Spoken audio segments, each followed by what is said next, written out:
Good morning, job aspirants. Today, wish you happy 75 Republic Day. ఈ 75వ గణతంత్ర దినోత్సవ శుభాకాంక్షలు అందరికీ. మరి ఎందుకంటే 75వ గణతంత్ర 75వ ఇంకొక 25 అయినట్లయితే 100కు సమీపిస్తున్నాం సెంచరీకి. మరి దీని పట్ల మనకు కొంత అవగాహన ఉండవలసిన అవసరం ఉంది. నిజానికి పార్టీ మీద కొంచెం అవగాహన పెంచుకోండి. డిసెంబర్ 9th 1946లో రాజ్యాంగ పరిషత్ మొదటి సమావేశం జరిగినటువంటి రోజు. మరి అదే రాజ్యాంగ పరిషత్ డిసెంబర్ 9 నాడు జరిగితే 1946 మరి ఎప్పుడు ఎండ్ అయింది అంటే 26th November 1949 చూడండి. అంటే ఇక నవంబర్ అంటే ఇక జనవరిలో మన గణతంత్ర దినోత్సవం ఏర్పడేది. రావట్లేదు వాయిస్ చూడు వస్తుంది. ఇక్కడ రాజ్యాంగాన్ని 2 సంవత్సరాల 11 నెలల 18 రోజులు రాశారు. 2 సంవత్సరాల 11 నెలల 18 రోజులు రాజ్యాంగం రాసినటువంటిది. రూల్స్ కమిటీకి రాజేంద్ర ప్రసాద్, స్టీరింగ్ కమిటీకి రాజేంద్ర ప్రసాదే, కేంద్ర రాజ్యాంగ కమిటీకి నెహ్రూ, రాజ్యాంగ కమిటీకి వల్లభాయ్ పటేలు, సలహా కమిటీకి వల్లభాయ్ పటేలు, డ్రాఫ్ట్ కమిటీకి అంబేద్కర్, ప్రాథమిక హక్కులకు జేబీ కృపాలాని, మైనార్టీలకు ముఖర్జీ, హౌస్ కమిటీ పట్టాభి సీతారామయ్య, కేంద్ర అధికారుల కమిటీకి నెహ్రూ, రాష్ట్ర అధికారులకు నెహ్రూరే. అంటే జాతీయ పథకంపై తాత్కాలిక కమిటీకి రాజేంద్ర ప్రసాద్. ఈ రాజ్యాంగం నిర్మించడానికి ఉన్నటువంటి నిజానికి ముసాయిదా కమిటీ అధ్యక్షుడు ఎవరంటే ముసాయిదా, దాని డ్రాఫ్టింగ్కి ఎవరంటే బిఆర్ అంబేద్కర్. 2 సంవత్సరాల 11 నెలల 18 రోజులు పట్టింది. నిజానికి దీనికి రాజ్యాంగ నిర్మాణానికి ఖర్చు 64 లక్షల రూపాయల ఖర్చు అయింది. అంటే నిజానికి వాళ్ళకు రోజు టిఫిన్లో టీలో ఉండాలి కదా. రాజ్యాంగ పరిషత్ చివరి సమావేశం జనవరి 24, ఈ 26 నాడు ఏర్పడుతుంది. కావున వాళ్ళకు ముట్ట చెప్పినటువంటి రోజు నవంబర్ 26 నాడు రాజ్యాంగాన్ని ఇవ్వడం జరిగింది. చివరి సమావేశం జనవరి 24ది. ఈ 26 నాడు నుంచి కొత్త రాజ్యాంగం. అయితే ఇక్కడ ఇవాళ ఉన్నటువంటి కొన్ని అంశాలు చూద్దాం. కొన్ని మీరు ఆ జేఎల్ పర్పస్ అయినట్లయితే జస్ట్ కేవలము ఇంట్రడక్షన్స్ వాటికి సంబంధించినవి చూడండి. పెద్దగా మీరు లోపలికి పోకండి, గ్రూప్స్ అయితే లోపలికి వెళ్ళాలి. ఓకేనా. ఇక్కడ పద్మవిభూషణ్ 5, పద్మభూషణ్ 17, పద్మశ్రీలు 110, మొత్తం 132 ఇవ్వడం జరిగింది. మొత్తం పద్మ అవార్డులు ఏంటంటే 132. దాంట్లో 5 పద్మవిభూషణ్, పద్మభూషణ్ 17, పద్మశ్రీలు 110, మొత్తం 132 ఇవ్వడం జరిగింది. ఇక్కడ చూడండి ఒకసారి. 5, 17, 110 ఎవరెవరికి ఇచ్చినారు అంటే వాళ్ళ కళారంగం ఇంపార్టెంట్ అని చెప్తున్నా. నిజానికి మనకు 2 వచ్చినాయి పద్మవిభూషణ్లు. ఒకటి వెంకయ్యనాయుడు, 2 చిరంజీవి. ఒకటి వెంకయ్యనాయుడు, 2 చిరంజీవి. అయితే ఈ ఇయర్ మధ్యలో ఉంటే ఇది ఇప్పుడు జనవరిలో ఉన్నాం మనం. ఇది ఎటుగాని కథ. ఎందుకంటే నిజానికి నవంబర్లో డిసెంబర్లో అయితే ఆ సంవత్సరం మొత్తం చదువుకుంటే సరిపోతుంది. కానీ ఇక్కడ చదివితే ఆ ఇయర్లో కూడా పోవాల్సిన అవసరం ఉంటుంది. మనం కరెంట్ అఫైర్స్ కొంచెం ఇబ్బంది రకం ఉంటుంది. ఎప్పుడుగానే గుర్తుపెట్టుకోండి. అంటే 23ని కూడా పరిగణలోకి తీసుకోవాలి. 23నే మెయిన్ పరిగణలోకి తీసుకోవాలి. దీన్ని తీసుకోవాలి. పేపర్ టెక్నాలజీ పెరిగింది కావున తొందరగా ఇవ్వవచ్చు క్వశ్చన్స్ కూడా. 26 నాడు ఇచ్చినటువంటి దాంట్లో మనకు ఈ పద్మ అవార్డులలో ఒకటి వెంకయ్యనాయుడు, 2 చిరంజీవి. చిరంజీవి ఎవరో ఆయన తెలుసు. ఆయన సినీ రంగం, కళారంగం. తెలుగు తేజాలకు వరించిన 2 అత్యున్నత పౌర పురస్కారాలు. ఓకే. బిందేశ్వర పాఠక్ గురించి తెలియకపోతే ఘోరం.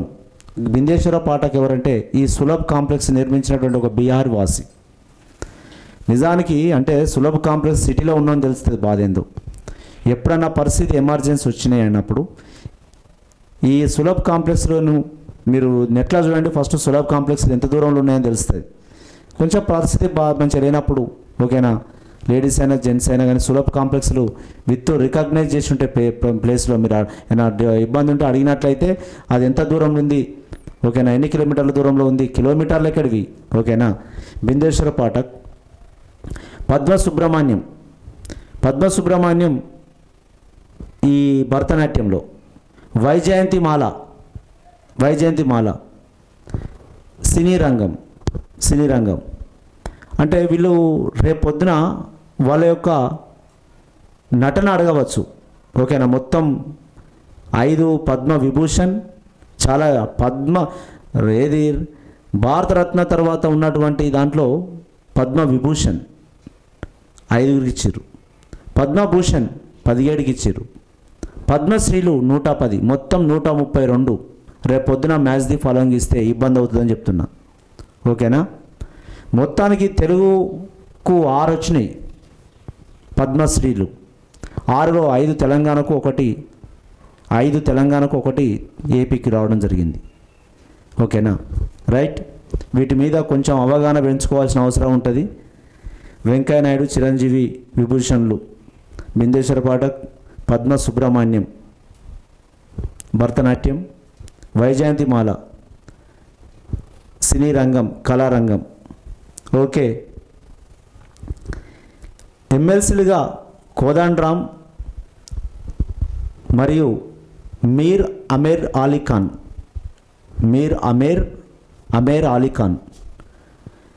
కోదండరామ్ పాపం ఒక పొలిటికల్ సైన్స్లో రిటైర్డ్ అయినటువంటి ప్రొఫెసర్, తెలంగాణ ఉద్యమం పట్ల పోరాడిన వ్యక్తి.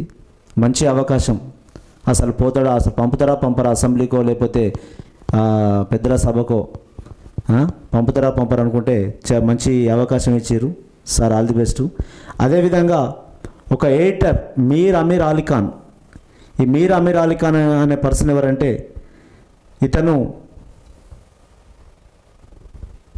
అమీర్ అలీ ఖాన్ ఒక ఉర్దూ పత్రిక ఎడిటర్, సియాసత్ ఉర్దూ దినపత్రిక అసిస్టెంట్ ఎడిటర్గా మీర్ అమీర్ అలీ ఖాన్ను సభ్యుడిగా నియమిస్తూ అతన్ని గవర్నర్ కోర్టులో ఎమ్మెల్సీగా పంపుతున్నారు. ఇకపై ఎంసెట్ను టీఎస్ఈఏపీ సెట్గా మార్చారు. EAP engineering, agriculture, pharmaceutical common entrance test.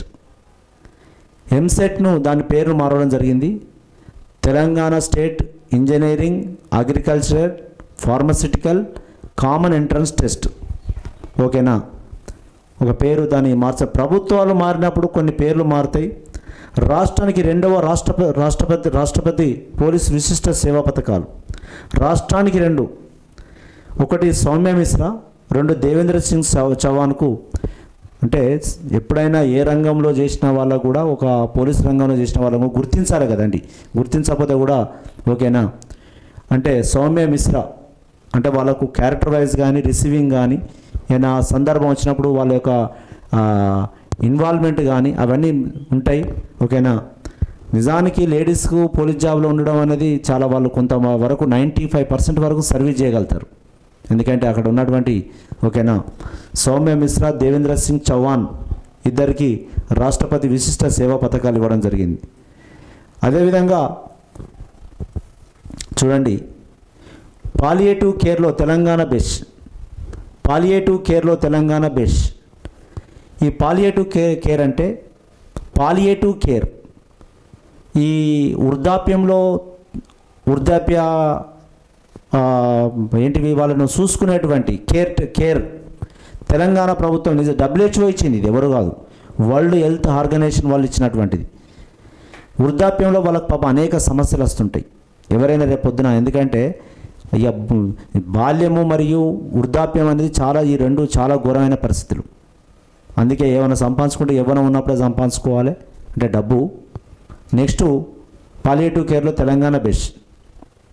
WHO world health organization, జెనీవాలో ఉంది, స్విట్జర్లాండ్, జెనీవా. మరి ఎవరు WHO డైరెక్టర్ టెడరస్ అదర్నో గబ్రియేస్ గాబ్రియస్.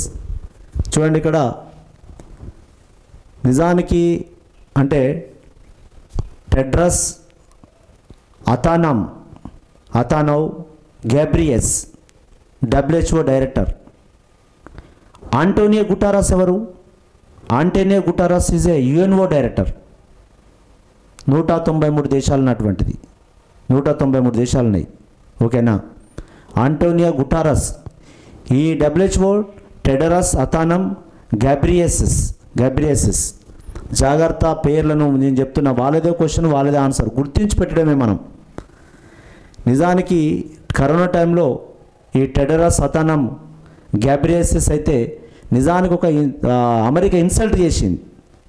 కరోనా టైంలో ఉన్నటువంటి అప్పుడు అమెరికన్ ప్రెసిడెంట్ నిజానికి అతను వెళ్ళిపోతున్నాను మీ ఇళ్ళకెళ్ళి, మీరు ఎందుకు గుర్తించలేదు మీరు దీన్ని, ప్రపంచంలో ఎక్కడ పుట్టినదాని మీరు అంటారు అంతే కదా. వరల్డ్ హెల్త్ ఆర్గనైజేషన్ ఉన్నప్పుడు గుర్తించగలగాలి. ఓకేనా? ఉండనియండి. ఓకే, నౌ వాళ్ళ సేవలకై ఒక పాలిటికేటివ్లో తెలంగాణ బేస్ HRC ఉపాధ్యక్షుడిగా అసద్ ఖాన్. ఈ HRC ఎవరు అంటే ఇంటర్నేషనల్ హ్యూమన్ రైట్స్ కమిషన్, అంతర్జాతీయ మానవ హక్కుల కమిషన్ ఉపాధ్యక్షుడిగా అసద్ ఖాన్ను నియమించడం జరిగింది. అంతర్జాతీయ మానవ హక్కుల కమిషన్ తెలంగాణ రాష్ట్ర విభాగానికి ఉపాధ్యక్షుడిగా అసద్ ఖాన్ను నియమించడం జరిగింది. అంటే ఒక శుభ పరిణామమే. అంటే ఇంటర్నేషనల్ మానవ హక్కులకై పోరాడడానికై తెలంగాణ నుంచి ఒక ఉపాధ్యక్షుడిని నియమించడం జరిగింది, అసద్ ఖాన్. మరి నేషనల్ లెవెల్లో ఉన్నటువంటి హ్యూమన్ రైట్స్ కమిషన్ చైర్మన్ ఎవరు? అరుణ్ కుమార్ మిశ్రా. ప్లీజ్ లైక్ చేయండి. దేశంలో ఉన్నటువంటి హూ ఇస్ హూ ఒక 30 మంది ఉంటారు. దాంట్లో ఒక 2 క్వశ్చన్లు వస్తాయి కరెంట్ అఫైర్స్ కింద, 2 లేదా 3 క్వశ్చన్లు వస్తాయి. రోజు ఏదో రకం కూడా చెప్తూనే ఉంటున్నా. గుర్తుపెట్టుకోండి, జాబ్ రావడం కళ, అదేవిధంగా చాలా హార్డ్ వర్క్తో కూడుకున్న పని. ఈ రోజులలో Arun Kumar Mishra, national human rights commission chairman Arun Kumar Mishra. అదేవిధంగా చూడండి, నోబెల్ పురస్కారాలు. ఈ నోబెల్ బహుమతి పట్ల 1900 సంవత్సరం నుంచి royal society of Sweden sciences వాళ్ళు ఇస్తారు. Royal society of Sweden sciences అన్ని నోబెల్ ప్రైజులు వాళ్ళు ఇస్తే ఒక నోబెల్ ప్రైజ్ని ఇచ్చేది ఎవరు అంటే, ఆర్థికంగా ఎకనామీని ఇచ్చేది ఎవరు? రిక్స్ బ్యాంక్ ఇస్తుంది. స్వీడన్ దేశమైనటువంటి వైద్య, భౌతిక, రసాయన, సాహిత్య, శాంతి, ఆర్థికంగా ప్రకటించిన ఈ బహుమతులు ప్రధానోత్సవం ఆల్ఫ్రెడ్ నోబెల్ పేరు మీద ఉన్నటువంటి డిసెంబర్ 10 నాడు ఈ నోబెల్ ప్రైజ్ ఇస్తారు. నోబెల్ శాంతి బహుమతిని నార్వే రాజధాని ఓస్లోలో అందిస్తారు. నార్వే రాజధాని, స్వీడన్ రాజధాని స్టాక్హోమ్లో ఇస్తారు. మిగతాయి నోబెల్ బహుమతులు గ్రహీతలు 11 మిలియన్ స్వీడిష్ క్రోసర్, సుమారు $9,86,000 అందిస్తారు. ఓకే, ఇక్కడ చూడండి, ఇతను Alfred Nobel is a chemistry scientist. Next ఈయన కనుక్కున్నది డైనమోట్ను కనుక్కున్నాడు. డైనమోట్లో ఉండే రసాయనం TNG, ట్రైనైట్రోగ్లిజరాల్, ఒక ఎక్స్ప్లోజివ్ కాంపౌండ్. వాళ్ళ ఫ్యాక్టరీలో వాళ్ళ కుటుంబం కోల్పోయింది. ఇతను రీసెర్చ్లో ఉండడం వలన ఇతని ఫ్యామిలీ కొంచెం అతనికి ఉన్నటువంటి కొంత అలా ఎవరో మ్యాథమెటిక్స్ వాళ్ళతోటి చేసుకున్నది వాళ్ళ లవరు అని అంటారు. నెక్స్ట్ అదేవిధంగా ఇది మ్యాథ్స్ రంగంలో ఇవ్వరు ఆయనకి, ఈజ్ నాట్ ఇంట్రెస్టెడ్ అంది సమ్ క్యాండిడేట్ మీద ఈజ్ నాట్ ఇంట్రెస్టెడ్ అని చెప్పేసి అంటే అది అడిగిండు మన క్వశ్చన్లో. ఏ రంగంలో ఇవ్వరు అంటే మ్యాథమెటిక్స్ రంగంలో.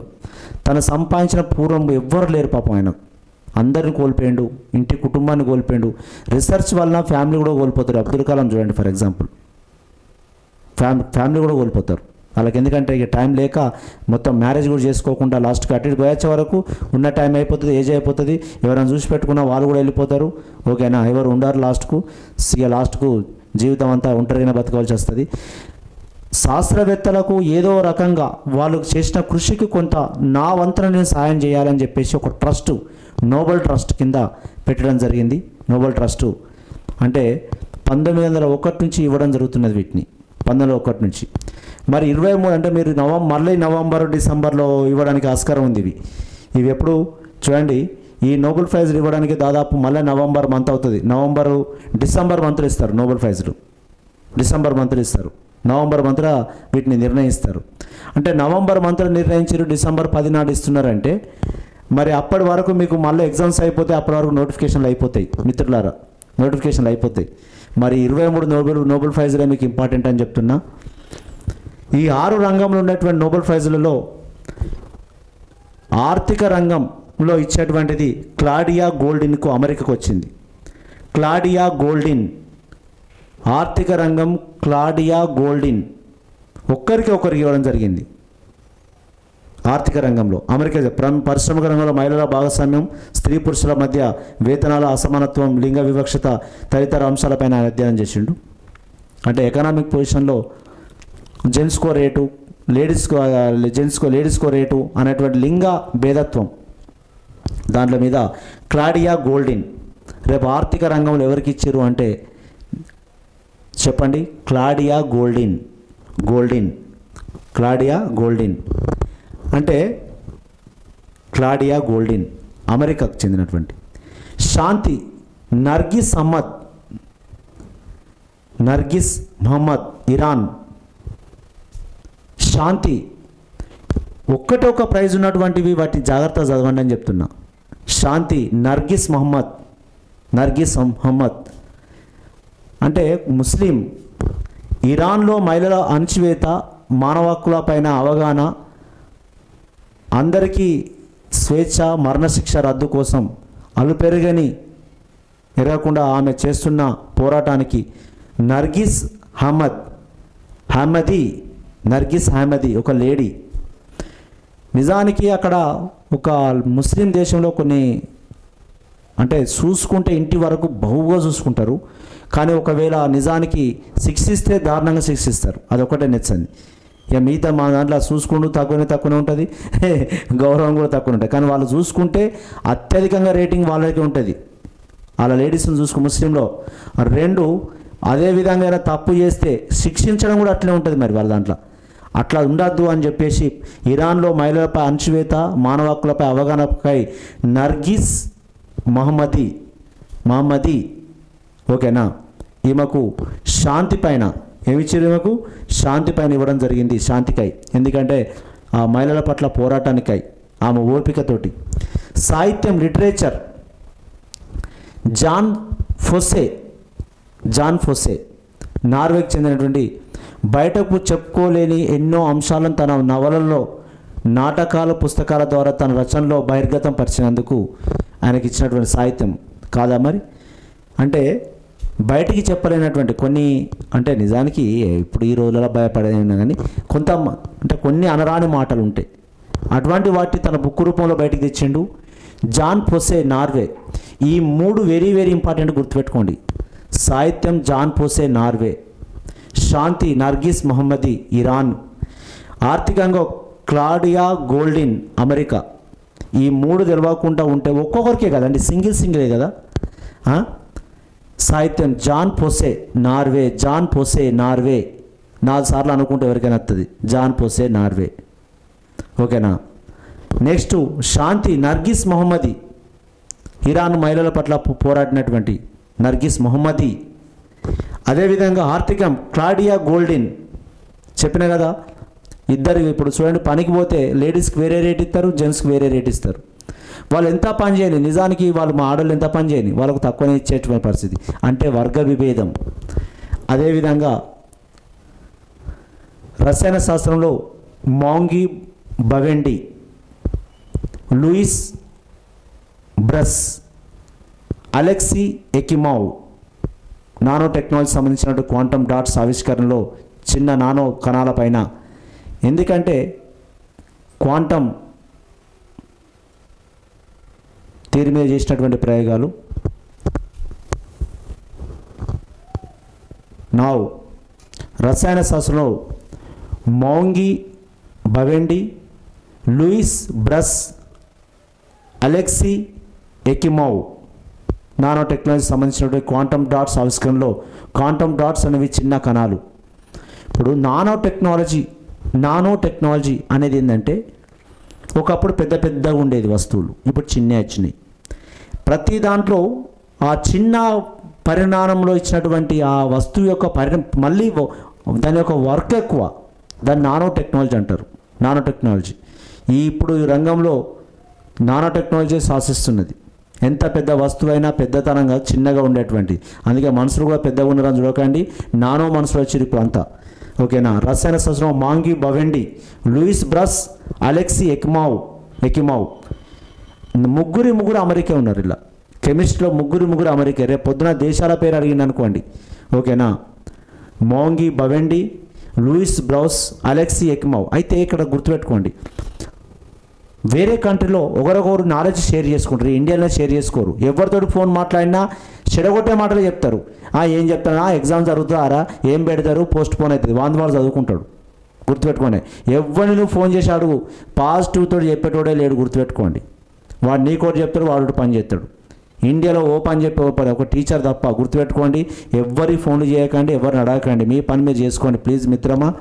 నెక్స్ట్ భౌతిక శాస్త్రం, ఫిజిక్స్లో పిఆర్ఏ అగోస్టిన్ అమెరికా, ఫెరింక్ క్రౌజ్ అన్నెహెల్ యూలియర్ స్వీడన్. అంటే ముగ్గురికి పిఆర్ఏ అగోస్టిన్, ఫెరెంకి క్రౌజ్ జర్మనీ, అన్నెహెల్ యూలియర్స్ అణువుల పరమాణులు ఎలక్ట్రానిక్ పరిశ్రమలో కొత్త సాధనకై అణువులు పరమాణులు మాలిక్యూల్స్ ఆటమ్స్ ఎలక్ట్రాన్లపై కొత్త సాధనాలు అయినటువంటి అటో సెకండ్లపై ముగ్గురు పరిశోధన చేశారు. ఓకేనా. నౌ అంటే అటో సెకండ్ అనేది సంక్లిష్ట సమయం -10 to the power of 18 seconds. దానిపైన భౌతిక శాస్త్రం ఇచ్చేటువంటి పిఆర్ఈ అగస్టిన్, ఫెరింక్ క్రౌజ్, అన్నెహెల్ యూలియర్. వైద్య రంగంలో Katalin Kariko Hungary, Drew Weissman, Katalin Kariko, Drew Weissman కోవిడ్-19 పై mRNA ప్రయోగం చేశారు. అంటే ఒక విషయం చెప్తున్నా, ఎవ్వరు చేయలేని బిట్టు ఒక 20 బిట్లు చేయగలిగితేనే జాబ్ వస్తుంది మిత్రులారా. ఇప్పుడు నిజానికి ఈ వైద్య శాస్త్రం నోబెల్ ప్రైజ్ దాకా ఇచ్చినట్లయితే ఇవి శాసిస్తే జేఎల్ ఎగ్జామ్లో అయితే మీరు నిజానికి ఒక మంచిగానే మీరు చేయగలిగారు అనుకోండి, సంతోషం, అదృష్టవంతులు మీరు అనుకోండి.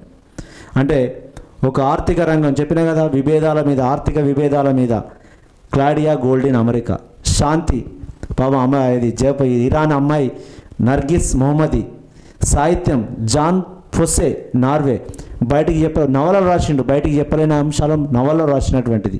రసాయన శాస్త్రం మాంగి బవెండి బ్రౌస్ ఎకిమోవ్. ఈ గుర్తుపెట్టుకోండి, బవెండి బ్రాస్ ఎకిమోవ్, ఈ మూడు Bawendi Brus Ekimov. Physics Agostini Krausz L'Huillier. రేపు ఇచ్చారు అనుకోండి, సింపుల్గా పెడతావు, అగోస్టిన్ క్రౌజ్ హులియర్. కరుకో మాస్, కటలిన్ కరికో మాన్, డ్రూ వెయిస్మాన్ హంగేరీ మరి అమెరికా చెందినటువంటి వైద్య రంగంలో. చూడండి, ఇవి నోబెల్ ప్రైజులు. 24 నోబెల్ ప్రైజులో నువ్వు ఉండవు, నీ ఎగ్జామ్ అయిపోతుంది, నోటిఫికేషన్లు అయిపోతాయి.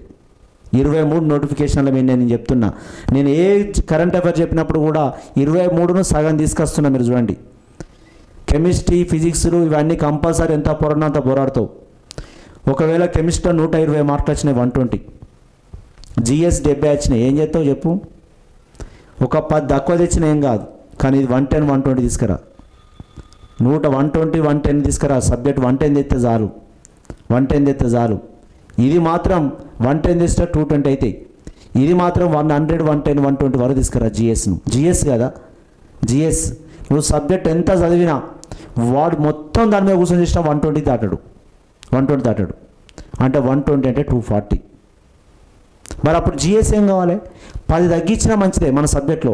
ఈడ పెరిగడానికి ఆస్కారం ఉంది. ఒక polity, history, geography, current affairs, English ఇటువంటి ఇష్యూస్ ఉన్నాయి కదా, వీటి మీద పెంచే అవకాశం ఉంటుంది. రైట్. Next mRNA. ఇప్పుడు బాడీలో టీఆర్ఎన్ఏ, ఎంఆర్ఎన్ఏ ఇవన్నీ ఉంటాయి కదా ఆర్ఎన్ఏలు. అంటే ఈ మెసేజ్ ఆర్ఎన్ఏ అంటే రోగాలను ఏదైనా సరఫరా చేయడానికై మంచి విషయమైనా చెడు విషయమైనా బాడీలో ఈ ఆర్ఎన్ఏ ట్రాన్స్ఫర్ చేస్తుంది. మెసేజ్ ఆర్ఎన్ఏ దాన్ని కట్ చేస్తే అయిపోయాయి. రోగాన్ని తెప్పించేదైనా ఆర్ఎన్ఏని తెప్పిస్తుంది, రోగాన్ని బంద్ చేసి కూడా ఆర్ఎన్ఏ తెప్పిస్తుంది. ఓకేనా. అటువంటి పైన వైద్య రంగంలో పరిశోధన చేసారు వాళ్ళు. ఓకేనా. Nucleic acids main. ఓకేనా. విషయం ట్రాన్స్ఫర్ చేసే వాళ్ళు ఉంటారు. మంచిని ట్రాన్స్ఫర్ చేసేది మనిషి అన్నట్టుగా చెడుని ట్రాన్స్ఫర్ చేసేది మనిషి లెక్క బాడీలో ఏదైనా కానీ ఏది తయారు చేయాలన్నా మెసేజ్ పంపుతుంది. ఫస్ట్ మెసేజ్ పంపుతుంది. ఓకేనా. అంటే దాన్ని బట్టి దాన్ని బంద్ చేయడానికి కావాల్సిన మందును ఎంఆర్ఎన్ఏ పైన మందులను తయారు చేసారు వాళ్ళు. ఏదైనా గుర్తుపెట్టుకోండి, బాడీలో ఫస్ట్ ఏ వైరస్ వచ్చినా బ్యాక్టీరియా వచ్చినా ఫస్ట్ దేన్ని వండబెట్టాలంటే ఆర్ఎన్ఏని వండబెట్టాలి. ఆర్ఎన్ఏ, డిఎన్ఏ, న్యూక్లిక్ యాసిడ్లను పండబెడితే కథం క్లోజ్. న్యూక్లిక్ యాసిడ్ మీద మన బాడీ మొత్తం న్యూక్లిక్ యాసిడ్ మీద డిపెండ్ అయి ఉన్నది. న్యూక్లిక్ యాసిడ్ అంటే ఎవరు? DNA, RNA. డిఎన్ఏ, ఆర్ఎన్ఏ వీటిపైన ఉంటుంది. రైటా. ఓకే. నౌ ఇవి నోబెల్ పురస్కారాల గురించి ఆల్ఫ్రెడ్ నోబెల్ కనుగొన్నది ఏందో తెలియకపోతే ఘోరంగా. ఓకేనా. నౌ స్వెర్జిస్ రిగ్స్ బ్యాంక్ ఆర్థికంగా నోబెల్ ప్రైజ్ ఇచ్చారు. 69 నుంచి ఇస్తున్నారు. ఓకేనా. నౌ స్వెర్జిస్ రిగ్స్ బ్యాంక్ ఇస్తుందని చెప్పిన. Next royal society of Sweden sciences. Next ఐక్యరాజ్య సమితి 78వ సర్వసభ్య సమావేశాలు ఈ 2023లో వాషింగ్టన్ డీసీలో జరగడం జరిగింది. దీనికి ఎవరు మరి అంటే సెప్టెంబర్ 10 నుంచి సెప్టెంబర్ 26 వరకు జరిగినటువంటి అమెరికాలో న్యూయార్క్లో ఐక్యరాజ్య సమితి ప్రధాన కార్యాలయంలో జరిగాయి. నౌ ఒక థీమ్ ఇచ్చిండు. Rebuilding trust and reigniting global solidarity accelerating action on the 2030 agenda its sustainable development goal towards peace, prosperity, progress and sustainable for all. 193 దేశాలకు సంబంధించిన 100కు పైగా దేశాల ప్రతినిధులు పాల్గొన్నారు. ఐక్యరాజ్య సమితి జనరల్ అసెంబ్లీ 78వ సమావేశానికై కార్యదర్శి సెక్రటరీ ఆంటోనియో గుటెరస్ ప్రపంచానికి అనుగుణంగా సమానత్వం, ప్రతిపాదనలు ఐక్యరాజ్య సమితి భద్రతా మండలిని సంస్కరించుకుని ఐక్యరాజ్య సమితి ప్రధాన కార్యదర్శి ఆంటోనియో గుటెరస్ పిలుపునిచ్చారు. అంతర్జాతీయ సమాజం క్రమంగా క్షీణించిపోతున్న సాయుధ సంఘర్షణలు, తిరుగుబాట్లు కళ్ళల్లో నాటికి పెరిగిపోతున్నాయని ఐక్యరాజ్య సమితి ప్రధాన కార్యదర్శి గుటెరస్ అంటే నిజానికి పెరుగుతుంటే కొన్ని మానవ బంధాలు తెగిపోతున్నాయి. ఆ మానవ బంధాలు పెంపొందించుకోవడానికై అంటే నిజానికి కమర్షియల్ అయినాం, టెక్నాలజీ అయినాం గుర్తుపెట్టుకోండి. కావున దానికై ఒక థీమ్ ఇచ్చింది. Rebuilding trust and reigniting global solidarity accelerating action on the 2030 agenda, it's a sustainable development goal towards peace, prosperity, progress and sustainability for all. శాంతిని కానీ వాళ్ళ యొక్క మనోధైర్యాలను పెంచడం కానీ ఇవన్నిట్లో చూడు, goal towards peace, prosperity, progress and sustainability for all. దీని విషయంలో 78వ వార్షిక సమావేశం జరిగింది. నెక్స్ట్ పాలిటీ విషయంలో గవర్నరు మహిళా రిజర్వేషన్ బిల్లుకు రాష్ట్రపతి ఆమోదం. సెప్టెంబర్ 29 నాడు గెజిట్ నోటిఫికేషన్ ఇవ్వడం జరిగింది. లోకసభ రాష్ట్రాల అసెంబ్లీలో మహిళలకు 33% రిజర్వేషన్ కల్పించేందుకు లోకసభ మరి రాష్ట్రాల అసెంబ్లీలకు మహిళలకు 33% రిజర్వేషన్ కల్పించేందుకు 128వ రాజ్యాంగ సవరణ 128 కాన్స్టిట్యూషన్ అమెండ్మెంట్ గుర్తుపెట్టుకోండి. ఓకేనా. సెప్టెంబర్ 21న రాజ్యసభలో ఏకగ్రీవంగా ఆమోదం జరిగింది. దీనికి 456 మంది పాల్గొంటే 456 మంది పాల్గొంటే ఒక 2 ఓటు వ్యతిరేకంగా వేసారు. అంటే వాళ్ళు మహిళలు నచ్చిన వాళ్ళు మహిళలు నచ్చిన వాళ్ళు 2 వేయలేదు. ఎంతమంది వేసారు ఓటు? 454 మంది వేసారు. 454 మంది కేవలం 2 మాత్రమే వ్యతిరేకించారు. ఓకేనా. అసెంబ్లీ ఆమోదం అవసరమైతే లేకుండానే చట్టరూపం మహిళలకు రిజర్వేషన్ బిల్లు 33% రిజర్వేషన్ అంటే అత్యధిక ఉద్యోగాలు నిజానికి మహిళలకే ఇవ్వడం జరుగుతున్నది. రాజ్యాంగ సవరణ 368. అయితే ఇక్కడ ఏమవుతుందంటే ఇక్కడ ఒకసారి మీరు చదవవలసిన అవసరం ఉంటుంది. ఇక్కడ ఇప్పుడు 1వ షెడ్యూలు భూ సరిహద్దులు, రాష్ట్ర సరిహద్దులు. 2వ షెడ్యూలు జీతభత్యాలు. 3వది ప్రమాణ స్వీకారం. 4వది రాజ్యసభ సీట్లు రాష్ట్రాల కేంద్రాల యొక్క రాజ్యసభ సీట్లు, 5 గిరిజనుల పరిపాలన, గిరిజనుల మహిళల పరిపాలన, ఇక చూడు 5వ తీసుకోండి, ఇక్కడ 5వ షెడ్యూల్ తీసుకున్నాడు. 6వది గిరిజన జిల్లాల పరిపాలన, అది తీసుకోవాలి. 7 అధికారాల పంపిణీ, అధికారాల పంపినప్పుడు మరి అప్పుడు మారుతుంది కదా, మళ్ళీ రిజర్వేషన్ వచ్చింది కావున అధికారాల పంపిణీలో మారుతుంది. అంటే 5, 7 షెడ్యూల్లో ఉన్న కేంద్ర రాష్ట్ర ఉమ్మడి జాబితాలో ఉన్నటువంటి మార్పులను చేసి ఓకేనా రిజర్వేషన్ ఇవ్వడం జరిగింది. ఓకేనా 368 రాజ్యాంగ సవరణ, రాజ్యాంగ సవరణ ఆర్టికల్ ఏంటిదంటే 368 ప్రకారము రాజ్యాంగ సవరణ చేయడం జరిగింది. ఇవి మిత్రులారా, ఇవి ఇవాళ 75వ గణతంత్ర దినోత్సవ శుభాకాంక్షలు. ఓకేనా, రోజు అట్లీస్ట్ 2 to 4 hours చదవండి జనరల్ స్టడీస్. 2 hours అని చదవండి, 2 hours అట్లీస్ట్ 2 hours చదవాలి. ఇంకొక విషయం, ఒక 20-30 పేపర్లు ఏపీ యూపీఎస్సీ అయినా టీఎస్పీఎస్సీ అయినా మీరు జనరల్ స్టడీస్ పర్పసే కదా, సబ్జెక్ట్ కాంటెంట్తో పాటు అవే క్వశ్చన్లు రిపీట్ ఉంటాయి. ఒక 20 పేపర్లను చూసుకుంటే తప్పేమైనా చెప్పండి, 100%. వాటితో పాటు నేనున్నా. ఓకేనా, లైక్ చేయండి, సబ్స్క్రైబ్ చేయండి, షేర్ చేయండి మిత్రులారా. Thank you. Good morning once again.